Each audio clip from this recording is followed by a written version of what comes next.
C'est mon con là que Yaya Touré a aimé et puis il lappe dedans.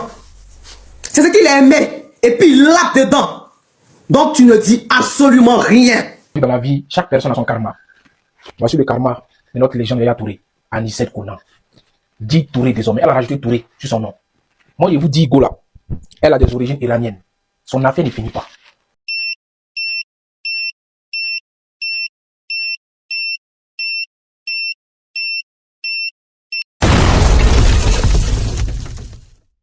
Anicet Konan fait de nouvelles révélations choquantes sur Yaya Touré. Tout a basculé en quelques heures. Une nouvelle sortie d'Anicet Konan vient de remettre le feu à une affaire déjà brûlante, et cette fois, les révélations visent directement Yaya Touré avec une intensité qui choque, intrigue et divise. Sur les réseaux sociaux comme dans les débats de rue, un même sentiment domine. Quelque chose de lourd est en train d'éclater et personne ne semble préparé à l'onde de choc. Selon Anicet Konan, ce qui s'est joué dans l'ombre serait bien plus grave qu'une simple proximité mal interprétée. Elle parle d'une relation cachée, de promesses fortes, d'attentes nourries pendant des mois, puis d'un effondrement brutal. Dans ses propos, il n'est plus question d'un simple malentendu sentimental. Elle évoque une histoire qui l'aurait profondément marqué, avec des confidences, des engagements murmurés et des décisions lourdes de conséquences. Ce qui rend cette affaire encore plus explosive, c'est qu'elle ne repose plus seulement sur des mots. Des audios, des messages, des séquences, relayés en ligne, viennent nourrir les spéculations et pousser l'opinion à prendre position. Pour certains, Anicet Konan dévoile enfin une vérité longtemps étouffée. Pour d'autres, cette prise de parole tombe comme une offensive calculée contre l'image d'une icône du football africain. Mais une chose est sûre, depuis ces nouvelles révélations, le nom de Yaya Touré ne résonne plus seulement comme celui d'un champion. Il se retrouve désormais au centre d'une affaire sensible, troublante et terriblement médiatique dont les conséquences pourraient être bien plus profondes qu'on ne l'imagine. Et plus les langues se délient, plus l'atmosphère devient lourde, tendue, presque irrespirable, comme si chaque nouveau témoignage risquait d'ouvrir un chapitre encore plus dérangeant et émotionnel aujourd'hui encore. Qui coule, c'est mon con là que Yaya Touré a aimé et puis il lappe dedans. C'est ce qu'il a aimé et puis il lappe dedans. Donc tu ne dis absolument rien. J'ai dit, les gens qui te fuient dans les clashs là, ils ne connaissent pas leur identité spirituelle. Ils ne se connaissent pas. Moi je me connais. Tu n'as rien à voir dans mon affaire Yaya Touré. Donc tu t'en mêles, je t'allume. Je t'allume. Donc sache que je ne parle pas parce que j'ai peur. Hein. Là on est dans la semaine 7. Donc je vais me calmer. De la manière dont toi Yaka, tu as respecté ton ramadan. Moi aussi, je vais respecter ma semaine 7. Donc, je vais revenir sur toi dimanche à 20h. Ça là, c'est petit, tu vois non? C'est un petit jeu. Mais avec ton boubou d'amidou est sale, tu vas vous faire vidéo tous les jours là. Sache que je n'ai pas peur de toi. Ceux qui ont peur de toi là, ils ne se connaissent pas spirituellement. Moi, quand je te vois là, physiquement comme spirituellement, tu es une femme devant moi. Tu es une femme devant moi. Yaka, tu es une femme devant moi. Ma chérie Yaka Yaka, ma chérie Bodakuru, c'est moi Anicet Konan. Madame Touré l'unique, je te parle. C'est moi Anicet Konan, Madame Touré l'unique. Madame Touré Yaya Nyenyeri l'unique. C'est moi qui te parle. Je te dis, ceux qui te fuient là, et puis tu dis que tu es numéro 1 là. La vilaine est sa bouche, on dirait s'il sort. Elle dit, elle a Poutine, non. Moi aussi, Donald Trump mélangé Kim Jong-un. Elle est Poutine, non. Toi, tu es numéro 1, non. Makoso, je ne sais pas, il est quoi. Lui, je ne vais pas lui parler parce que, comme je lui ai dit, comme il est pasteur, je ne vais pas trop rentrer dans ses potes. Mais il a dit qu'il s'est calmé un peu sur moi. Mais quand il manque un moment là, qu'il dise la vérité. À RTI 2 là, nous faisons des SOS lors des reportages. Écoutez-moi, hein. Nous faisons des SOS lors... Et pour ça, je vais appeler mon rédacteur en chef pour lui dire de parler à Makoso. Qu'il rectifie ce tir. Parce que je ne lui ai jamais donné l'argent. C'est un cas de reportage qui s'est présenté où une petite fille n'avait pas d'argent pour aller à l'école. Et comme je suis une présentatrice, c'est moi qui ai présenté ce journal ce jour-là. Et ce reportage, c'est ma collègue qui l'a fait. Je pense que c'est Madame Georgette Ido Fofana. C'est ainsi que Makoso, pour se faire voir comme d'habitude, a décidé de faire don comme tout ce qui donne pour aider la petite fille. Bon, dans quel coup, moi, t'as demandé l'argent? Dis-moi. Genre, moi, je suis trop tombé, quoi. Moi, je suis trop tombé. Mes vidéos que vous voyez là, ce sont mes vidéos de moi-même, mon agent. Hein. Il y a me donne rien là, c'est moi-même mon agent qui est là. Où est-ce que joli courant là? Où est-ce que propre dans mes vidéos, vous voyez là? C'est moi, c'est mon agent de journaliste qui me rend comme si là. Voilà, donc, c'était pour vous dire que, dites à Yaka Yaka que, je vois les gens l'encourager, les gens rient.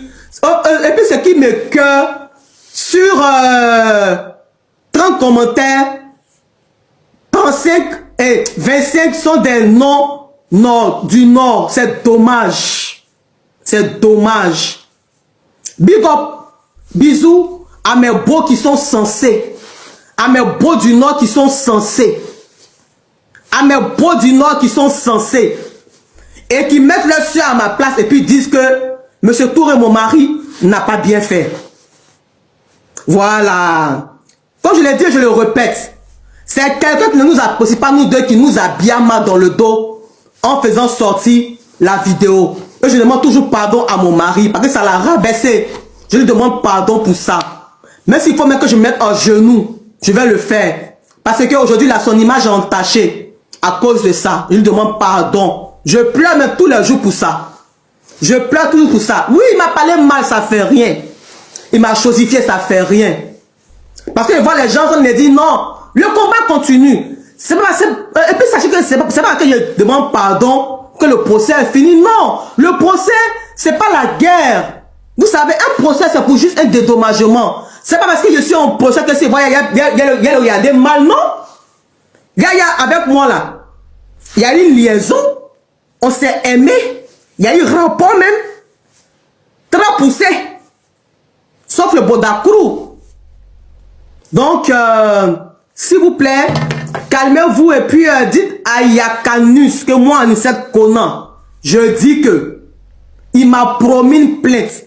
Quand je ne suis pas là, s'il rentre, mais tu mens, Yaka, tu es là. Ce que vous venez d'entendre montre déjà que cette affaire dépasse le simple cadre privé. Après ces premières révélations, l'affaire prend une dimension encore plus troublante. Car au-delà des mots, ce sont désormais les détails qui émergent, et chacun d'eux semble ajouter une nouvelle couche de tension à une situation déjà explosive.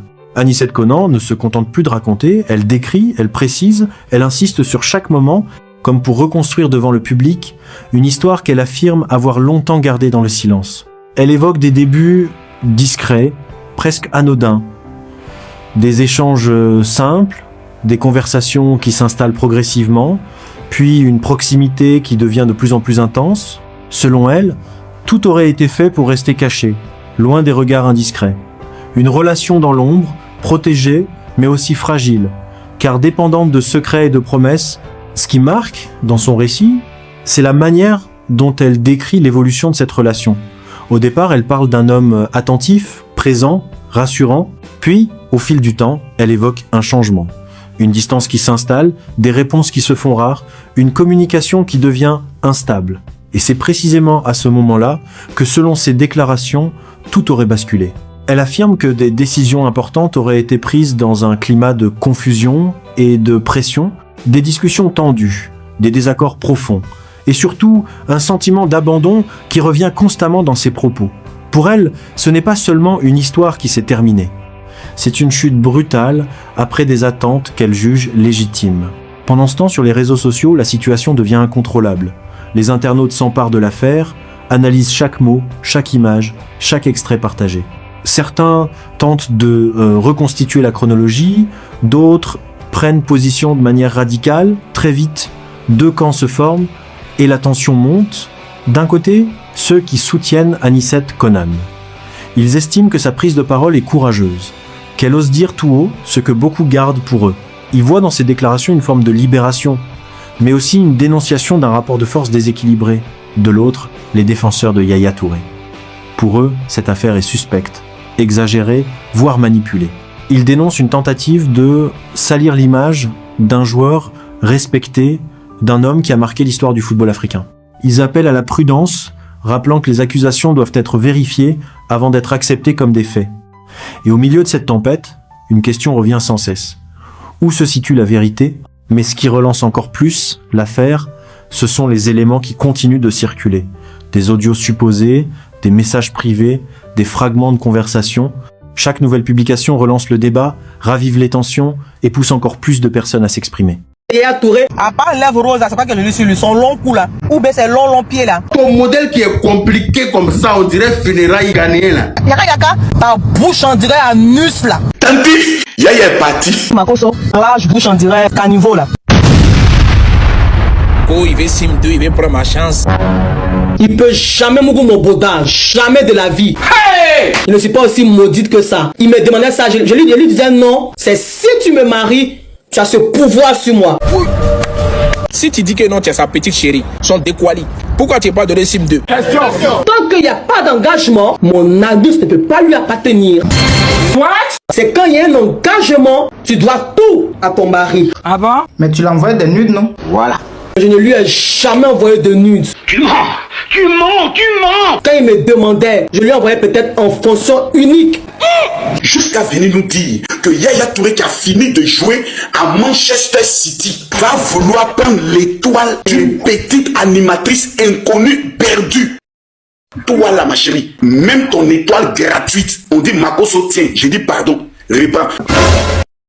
Que cet homme voulait voler ton étoile. Toi, tu savais ça. Et puis tu es resté dans la relation là. Point d'interrogation. C'est que pour toi, ton intérêt personnel était beaucoup plus important que l'étoile qui va te permettre de réussir ta vie. Sinon, il y a longtemps que tu serais parti. Vous me agacez à cause de Yaya Touré. Salut famille. Comme on dit dans la vie, chaque personne a son karma. Voici le karma de notre légende Yaya Touré, Anicet Konan. Dit Touré désormais. Elle a rajouté Touré sur son nom. Moi, je vous dis, Gola, elle a des origines iraniennes. Son affaire ne finit pas. Mais ça, là, c'est un conseil. Et ça va servir de leçon aux hommes mariés qui n'arrivent pas à retenir les zizi dans les braquettes. Qui tapent ça dans toutes les sauces. Moi, je pense que vous êtes en train d'assister à un harcèlement. Arrêtez de dire non, qu'elle est drôle, non, elle n'est pas bien. Elle est en dépression, c'est vrai. Mais elle est en train d'harceler le jeune monsieur. Elle est en train d'harceler Yaya Touré. Si on essayé d'inverser les rôles, ça aurait été Yaya Touré qui faisait ça. Vous aurez dit, oh, il abuse. Mais voici une femme qui est sur la vie d'un homme marié, soi-disant sœur en Christ, chantre, Anicet, qui voulait marier un homme musulman pour être deuxième femme. Abomination. Même l'enfer te refuse, madame. Moi, je te vois, tu amuses la galerie, mais tu abuses un peu trop. Tu es trop, beaucoup. Qu'est-ce qu'il y a? Faut libérer la vie de ce monsieur. Est-ce que tu penses un peu à sa femme? Ou bien c'est les gens qui te donnent de la contenance, qui vont sur tes panels, tu as devenu influenceuse. Mais il y a fois, ça va te laisser un matin. Elle est en train d'harceler Yaya Touré, il faut parler de ça. C'est bon, on a fini de s'amuser là, c'est fini. C'est buzz, tu cherches, non? Tu as eu buzz, maintenant tu veux quoi au juste? Que non, j'arrête de parler, mais pourtant tu continues de t'asseoir sur la vie du monsieur. Tu continues de l'invectiver, c'est quoi? C'est qu'elle tout le monde mou et peut plus partir tranquillement. Qu'est-ce que ça sert de leçon aux hommes mariés aussi? De respecter vos femmes et vos enfants. C'est le vrai point qu'elle a. Mais madame, toi pour toi arrive. Ce que vous venez d'entendre vient encore renforcer l'idée que cette affaire est bien plus profonde qu'un simple conflit personnel. Et pourtant, malgré tout ce qui a déjà été dit, une chose est certaine, nous n'avons peut être encore rien vu. Car selon plusieurs sources proches du dossier, d'autres révélations pourraient encore émerger. Des éléments inédits, des témoignages supplémentaires, voire des preuves plus concrètes. Une perspective qui alimente toutes les spéculations. Anicet Konan, de son côté, laisse entendre que son intervention actuelle n'est qu'un début. Elle évoque des informations qu'elle n'a pas encore rendues publiques, des détails qu'elle réserve pour un moment qu'elle juge opportun, une stratégie qui entretient le suspense et maintient l'attention du public. Face à cela, le silence ou la discrétion de l'autre camp est également scruté. Chaque absence de réaction, chaque déclaration mesurée est interprétée, analysée, parfois amplifiée. Et c'est là que l'affaire atteint un point critique. Car plus le temps passe, plus les attentes grandissent. Le public veut comprendre, veut savoir, veut trancher. Mais sans éléments clairs et vérifiés, le doute persiste. Dans ce climat tendu, chaque mot compte, chaque geste peut tout faire basculer. Et à ce stade, il devient évident que l'histoire ne fait que commencer. Et puis, tout s'accélère brutalement. Ce qui n'était encore qu'une affaire controversée devient un véritable choc médiatique. Anicet Konan franchit un cap. Dans une nouvelle prise de parole, plus directe, plus intense, elle affirme détenir des éléments qu'elle qualifie elle-même de décisifs. Et immédiatement, l'attention bascule. Dans ses déclarations, elle ne laisse plus de place au doute. Elle parle avec assurance, détaille certains échanges, évoque des moments précis, des conversations qu'elle décrit comme déterminantes. Elle insiste sur le fait que tout ce qu'elle avance peut être soutenu par des preuves qu'elle n'a pas encore totalement dévoilées. Tu comprends ce que je te dis? T'as compris? Moi là, je suis pas pas de les fesses. Tu dois savoir. Tu es journaliste, tu peux regarder sur tous les trucs. Il n'y a pas trop de femmes qui m'ont toi. D'accord? Donc, il n'y a pas que les gens se foutent de ma gueule ou que les gens se me prennent pour un con. Ça, il y aurait de ça.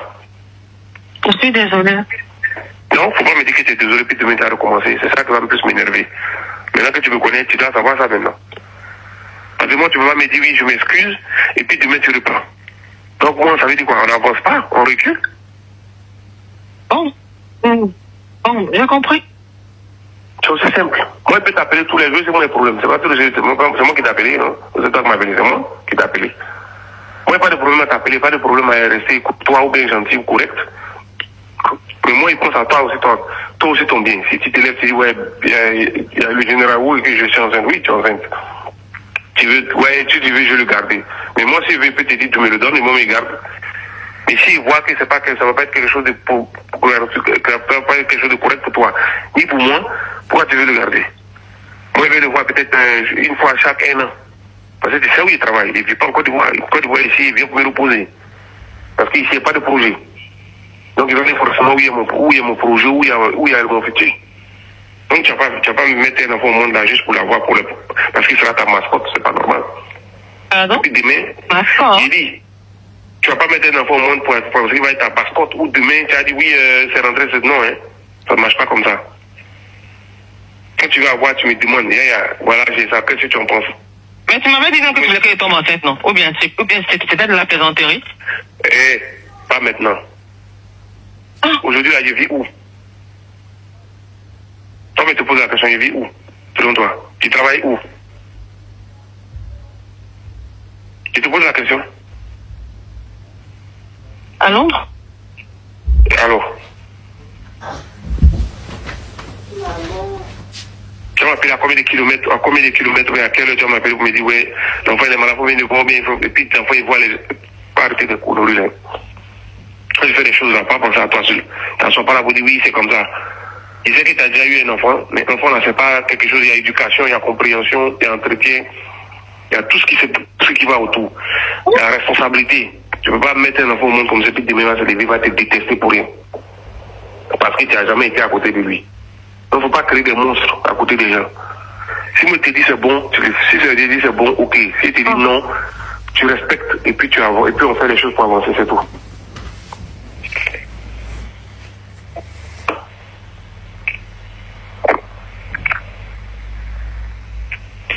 Est-ce que tu m'as compris?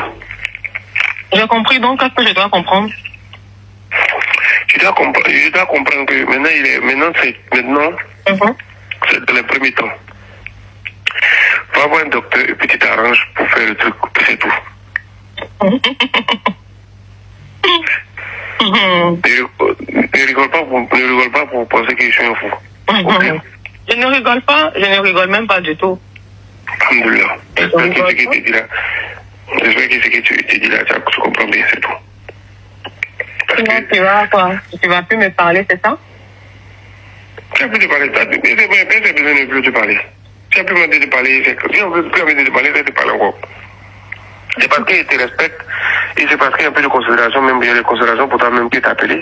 Sinon, si elle veut me foutre de toi, il t'appelle pas. Wow.